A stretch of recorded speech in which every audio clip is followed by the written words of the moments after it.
السلام علیکم ورحمۃ اللہ وبرکاتہ۔ امید کرتا ہوں کہ آپ حضرات خیریت سے ہوں گے۔ ناظرین، کچھ لوگ کھانا آگے رکھ کر اس پر فاتحہ پڑھتے ہیں۔ کیا کھانے پر فاتحہ پڑھنا جائز ہے؟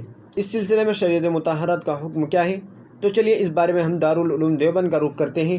چنانچہ کسی سائل نے دارالعلوم دیوبند سے سوال کیا ہے، کھانا آگے رکھ کر فاتحہ پڑھنا کیسا ہے؟ تو چلیے دیکھتے ہیں دارالعلوم دیوبند نے اس کا کیا جواب دیا ہے۔ بسم اللہ الرحمن الرحیم۔ کھانا آگے رکھ کر مروجہ فاتحہ کی رسم بدعت ہے، جائز نہیں ہے۔ اگر میت کو ایصال ثواب مقصود ہو تو اس کا بہتر طریقہ یہ ہے کہ میت کے متعلقین اپنے اپنے طور پر جو کچھ توفیق ہو، صدقہ، خیرات، تلاوت اور تسبیحات وغیرہ پڑھ کر میت کو بخش دے۔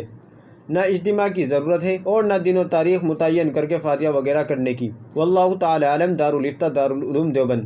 ناظرین، امید ہے کہ مسئلہ آپ کی سمجھ میں آ گیا ہوگا۔ ویڈیو اچھی لگی ہے تو لائک کریں، شیئر کریں، اور چینل پر پہلی بار آئے ہوں تو ہماری اس طرح کی ویڈیو پانے کے لیے ہمارے چینل کو سبسکرائب بھی کر سکتے ہیں۔ چلیے پھر ملتے ہیں کسی دوسری ویڈیو میں۔